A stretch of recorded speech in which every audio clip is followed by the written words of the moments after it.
CT the chef coming to you live. Yeah, we flipping shrimp. We had to get them shrimp just right. Saute, a little tomato, a little parsley. We made an appetizer for our guests.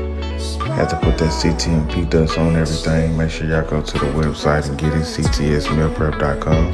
Get you about 3 or 4 of them. It goes on everything. Had to get a little garlic butter on that toast. Give it a snapshot, money shot. Boom. Then we plated up some whipped mashed potatoes, asparagus, and a sizzling ribeye, as you can see. We're gonna turn that around for you so you can see it well. And man, our client was very happy.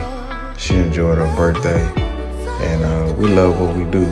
Had to add that bone for authenticity, you know. And the bellies was blessed, and the taste buds was hollering. The crowd went wild, and CTMP does it again. Hold up.